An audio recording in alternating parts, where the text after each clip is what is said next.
Hey guys, I'm back. I didn't go AWOL. I appreciate all the messages checking in to see where I was at. I took a little bit of time off. As all you guys know, the work-life balance is hard sometimes. Being a present boss, giving customers consistent quality while fumbling through and learning how to run a business and still being a good husband and father is really rough sometimes. And sometimes you have to back burner stuff that you really love to do, like this podcast. And with that being said, if you guys caught my quick little intro asking that I want to hear from you guys, I want to clarify something. I've been pretty selective about who I choose to have on here for reasons. I want to have people who are relatable and who have been there and in the trenches. I want to talk to people who have something to teach or something to learn. I started this podcast because I wanted to meet and learn from other people in the industry. I regularly get emails from you guys, and I'm honored that you even care about my opinion. I'm positive there are way more qualified people out there to help me answer these most asked questions. So instead of doing the same format as I always do, I kind of want to table a few questions and have a mini series with short episodes for the next couple months to answer some of those questions that everybody has been asking. So yes, I do want to hear from you guys. I'm going to put a list of questions out on our Instagram page, such as what did you learn the hard way? What was your biggest pain point? What do you wish you knew before you started? And things like that.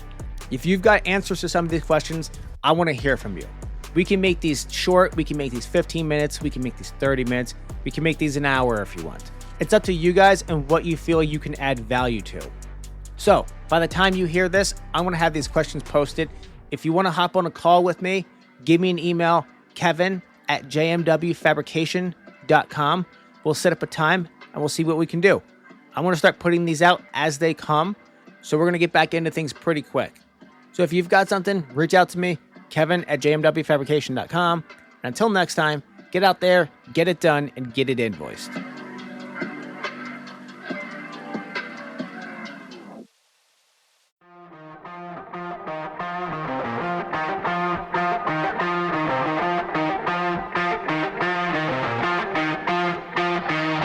Hey guys, welcome to the Welding Business Owners Podcast, where podcasts are late but our bids are on time. I'm your host, Kevin, with JMW Fabrication. Today we've got episode number 2 with Scott Milligan from Concord River Fab. If you haven't checked out his previous episodes, go back and check out episode number 1. If you want to follow along with what he's talking about and what he does, you can find him on Instagram at Concord River Fab. And without any further ado, I hope you guys enjoy this episode.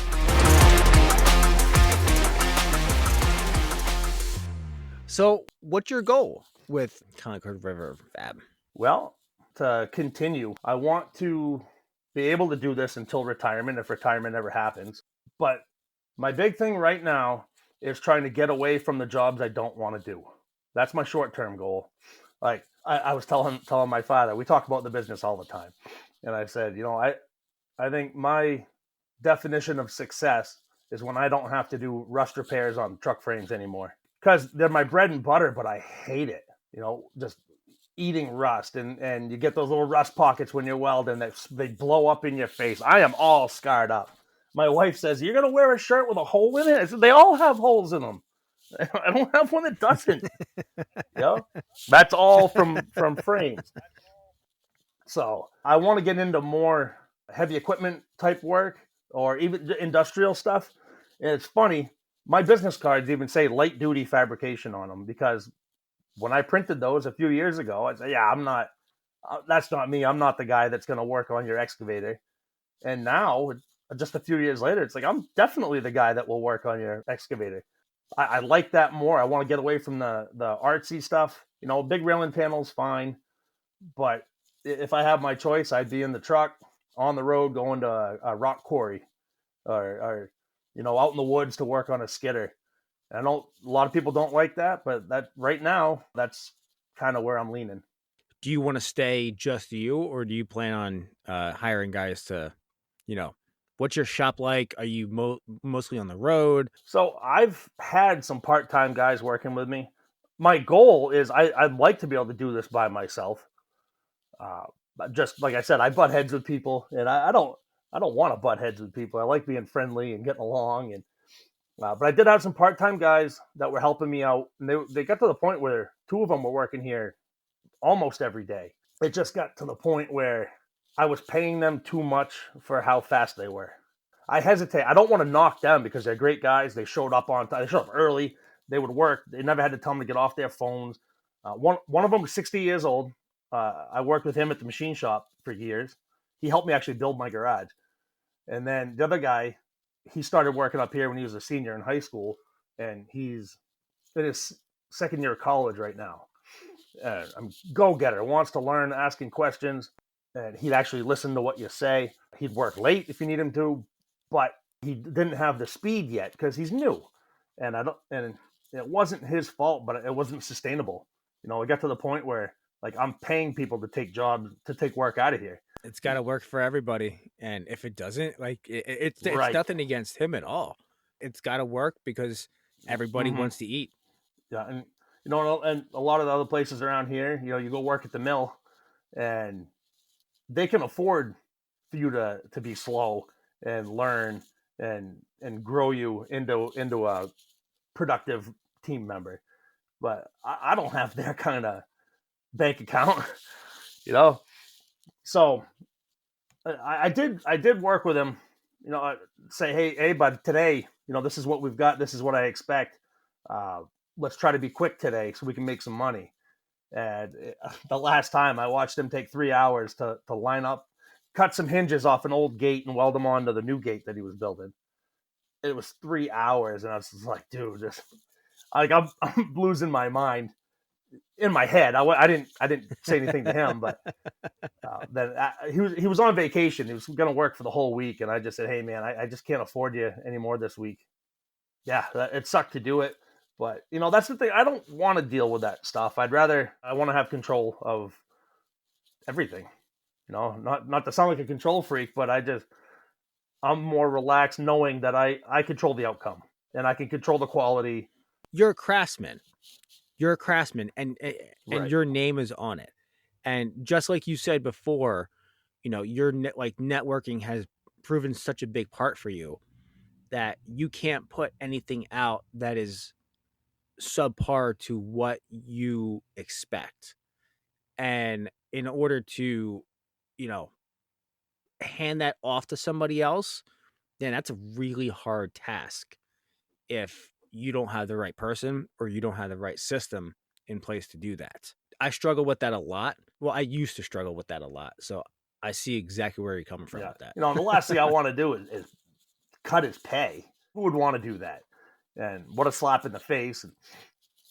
And not especially when I know he can go somewhere else and make more money. But he did like working at the shop. In the very beginning, he didn't even want to get paid. He just said, I want to come and learn. I was like, well, yeah, but if you're going to come and work, you're going to get paid. Yeah. But now, since I don't want to do a lot of the smaller jobs, I asked him, I said, hey, how about this? How about if I get a job that I don't have time for, can I give them your number? And he said, yeah. Well, there we go. Now we both win because he can take as long as he wants on it. He can charge whatever he wants.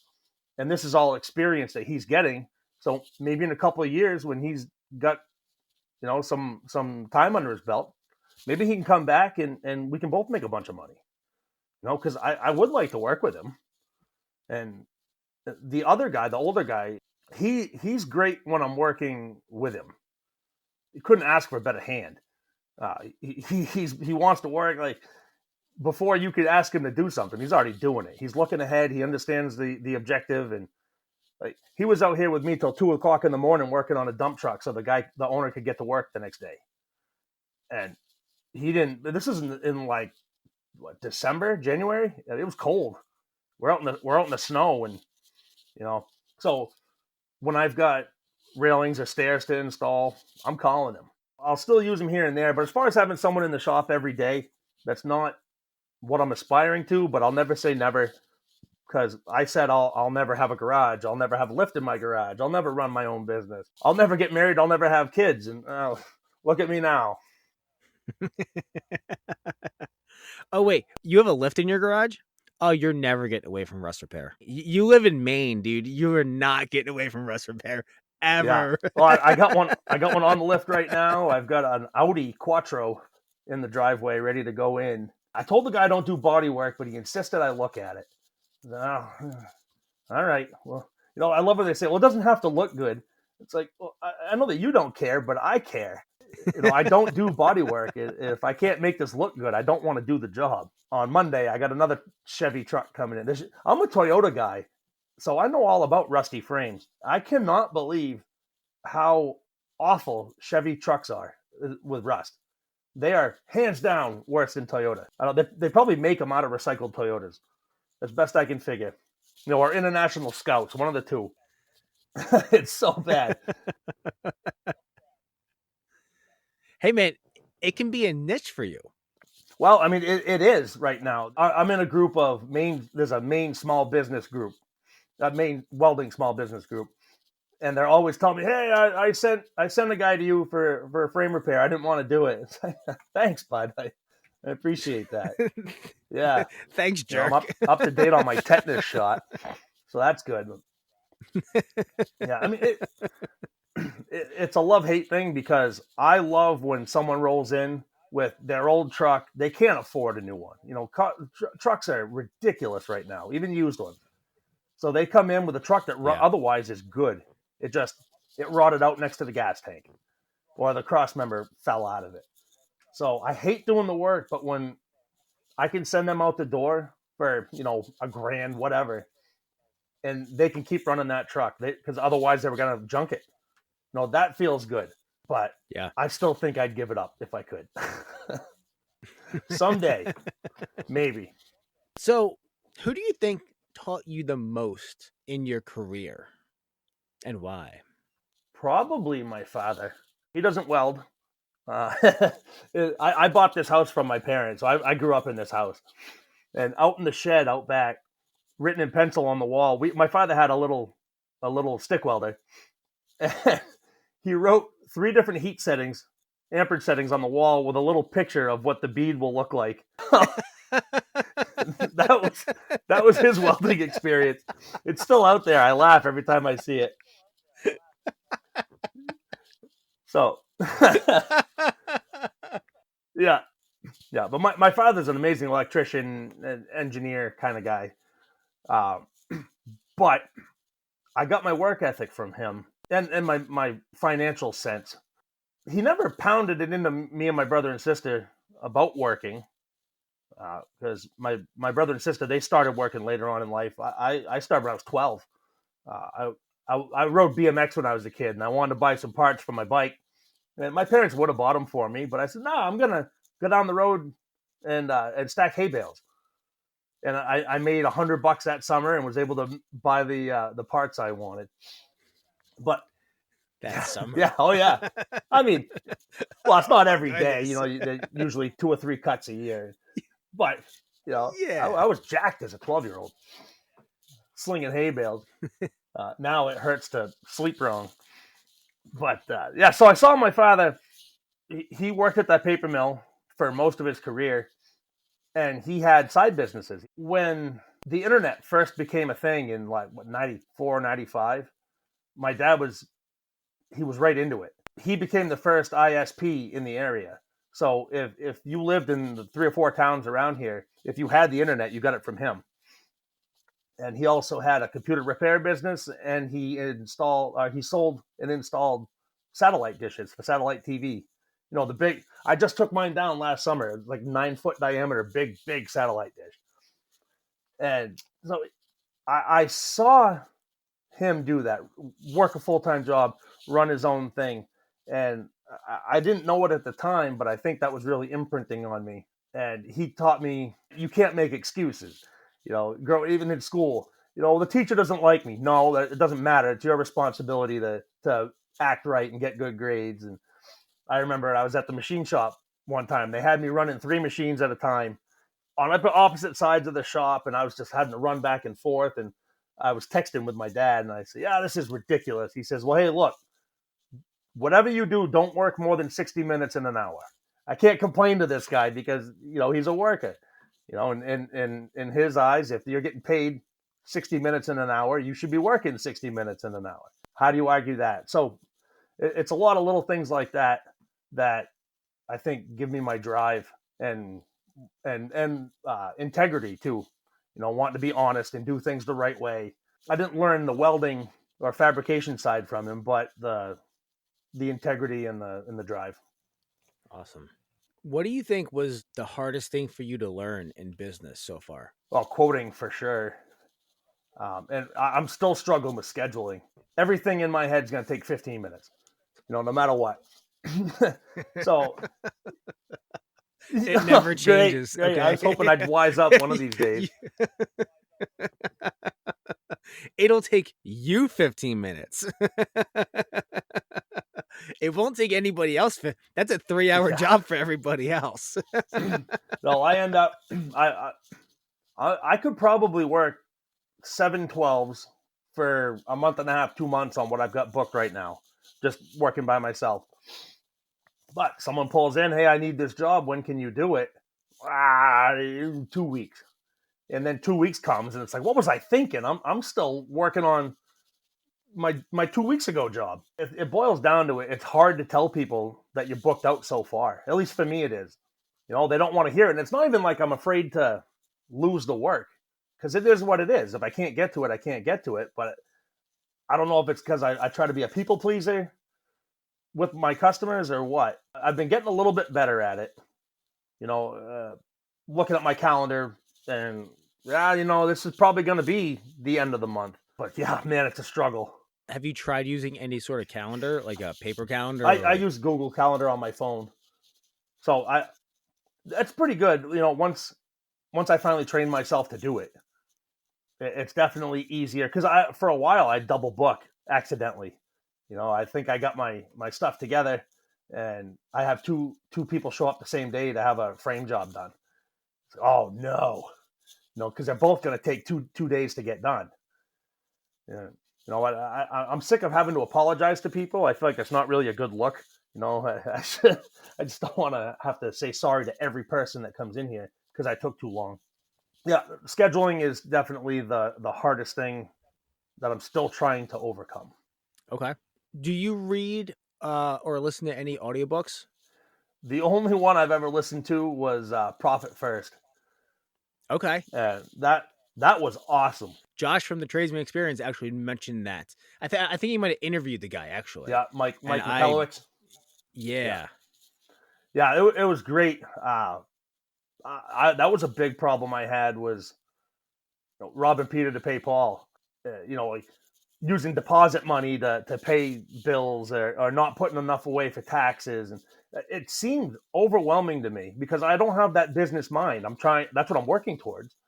The more I do it, the better I get.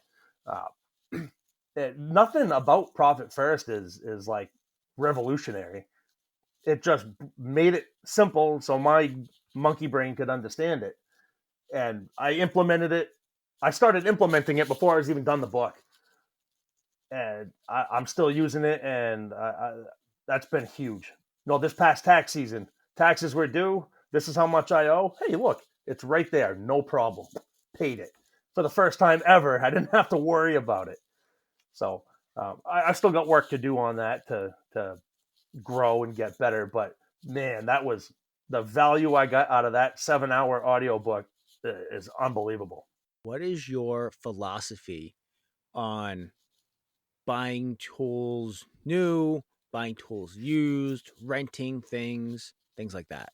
I don't rent. I haven't had to. I guess, if I had like rent a lull to install a big staircase or something, I probably would.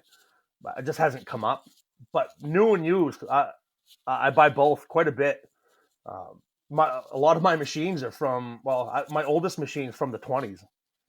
I got a Racine power hacksaw from the 20s. My main drill press is from the 30s. My lathe and my milling machine are both from the 60s. The old iron, man, you can't beat it. If you can find one that hasn't been abused. But also, my lift, I bought that brand new. The plasma table, plasma cutter, a bunch of welders. I don't have a rule. I'm not buy everything new, buy everything used. If it makes sense, do it. Try to mitigate your risk and work with what you can afford. My first engine drive was a 86 Miller AEAD 200 LE, the Legend, before they called it a Legend. and it was a turd, but hey, it got me going. And Yeah. then I was doing the last job I did with it. The customer had a 2018 Lincoln Ranger with 82 hours on it, and well, now I own that. Nice. So that wasn't new; it was like new. I had no problem buying that used. If it was a Lincoln Ranger with 2,500 hours on it, well, probably wouldn't have gone that route. So yeah, no hard rule, just whatever makes sense. I like to buy American when I can. I know it's not what you asked, but that's something I try to do. I can't afford everything American made. A lot of it's just ridiculous. I've got some Harbor Freight stuff and Vivor. My God, those guys are hard to ignore. I've got more Vivor stuff than I probably care to admit. But like my hose reels, Vivor, they're cheap, they're awesome, they work great. I have one jack stand that from them that didn't work out, but everything else has been affordable and the quality's been great. Yeah, try to buy the bigger stuff. My lift is made in Indiana, if I remember right. I got a Puma air compressor. That's American made. I think the motor is Chinese, but the plasma cam made in Colorado. So the bigger items, uh, I don't mind paying a little more for American made when I can.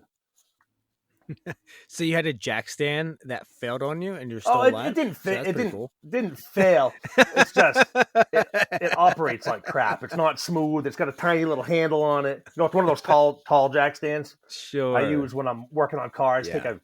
hold up a gas tank or something. Yeah, I've got a Sunex one. I think that you could take that handle and spin it, and it'll go all the way down the Acme thread. Yeah, the other one you slap it and it goes half a turn. But yeah, Vivor can keep that. You know, I've been eyeing up.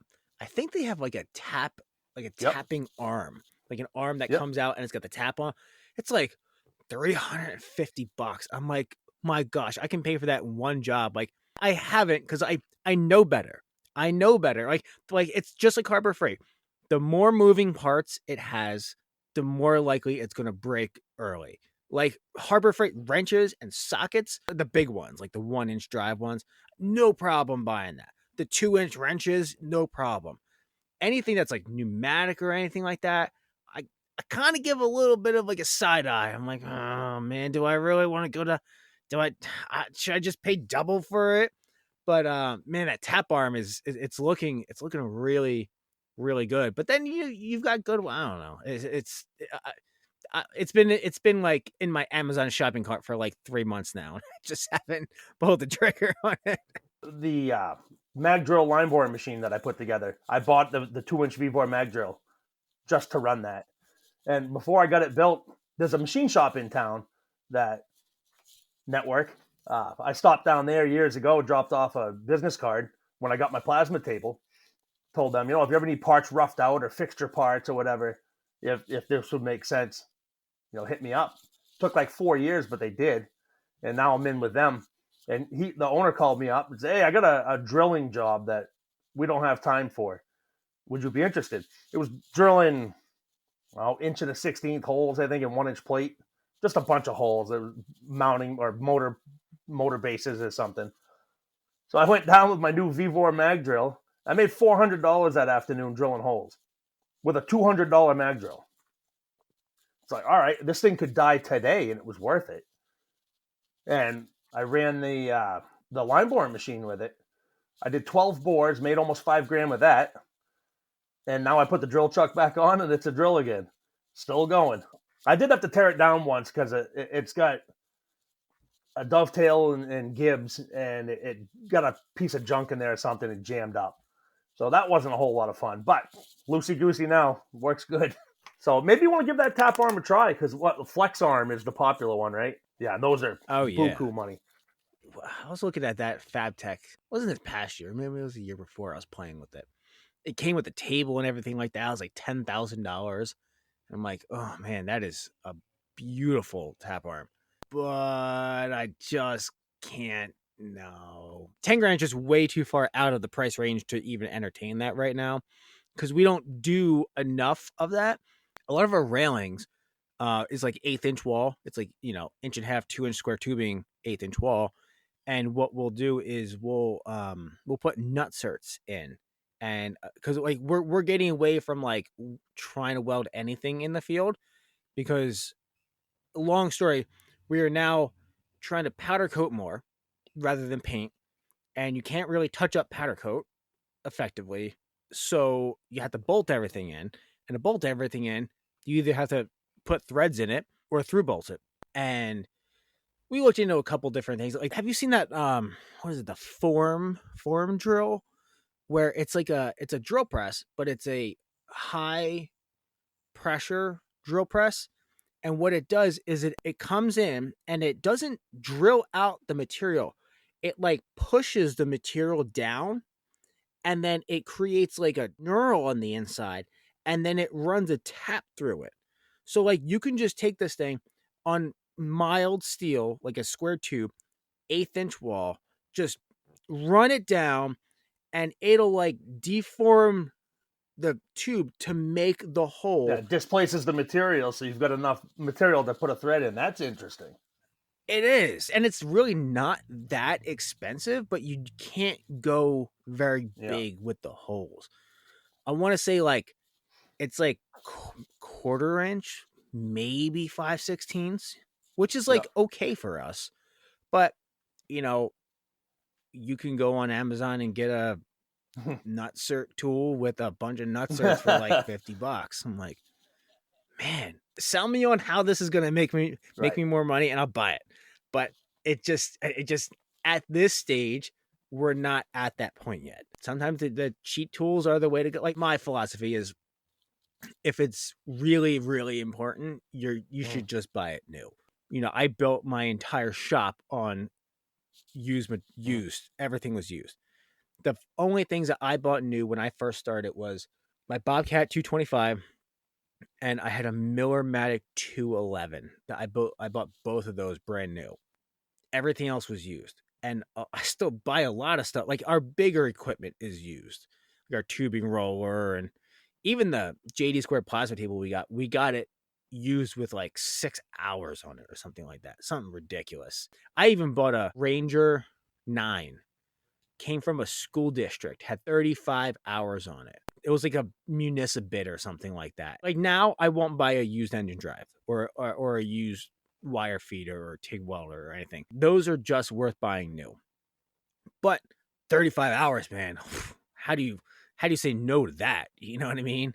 For like, I think I paid like $2,500 for the thing or something, like 2,400. To touch that thing now is like minimum $6,000. I'm like, you know what?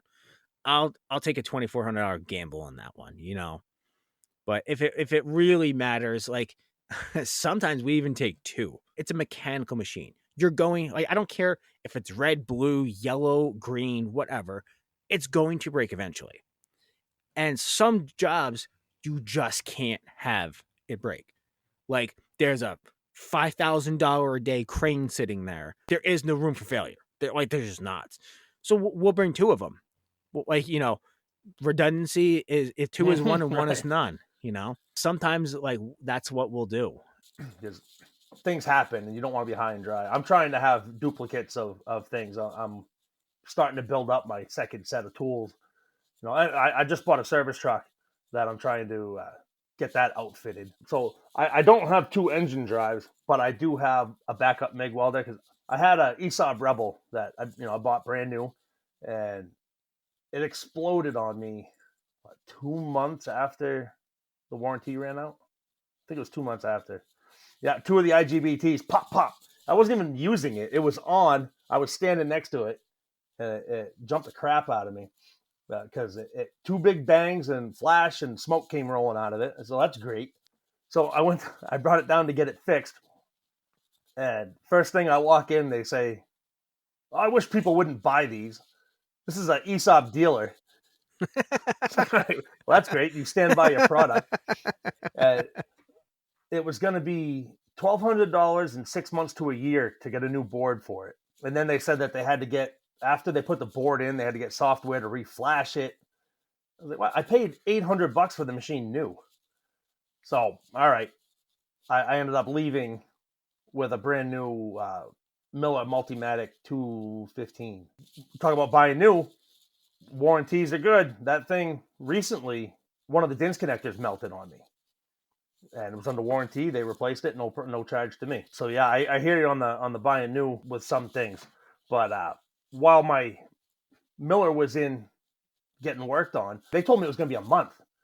I said, well, what am I going to do? My ESOB's on the shelf, torn down in pieces.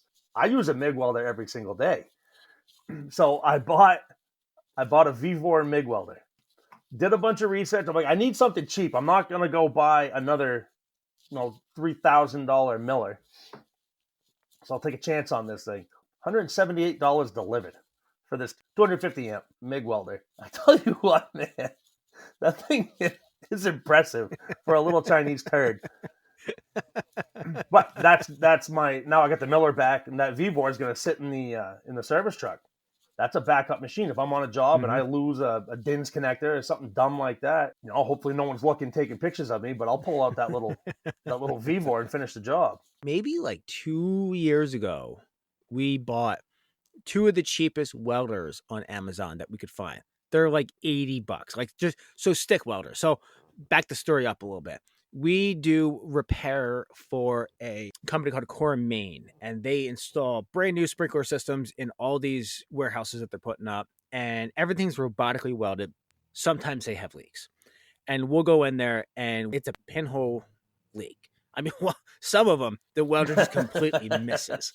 And it's like comical. There's like an inch of missing. Well, yeah. Since you're indoor, we have a propane generator on wheels. So I send 2 guys out, one person on the ground, pushing around the generator and doing fire watch. And then the second guy's up in the man basket with like a Lincoln LE31. It's a little 120 volt MIG TIG stick. And we would run 3/32, 7018, wire wheel it up with the battery grinder and just weld over top of it. No big deal. But those are one of those jobs like you need to have a backup.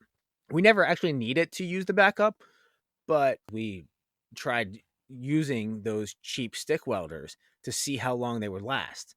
We're like, we're going to blow this thing up in like the first week.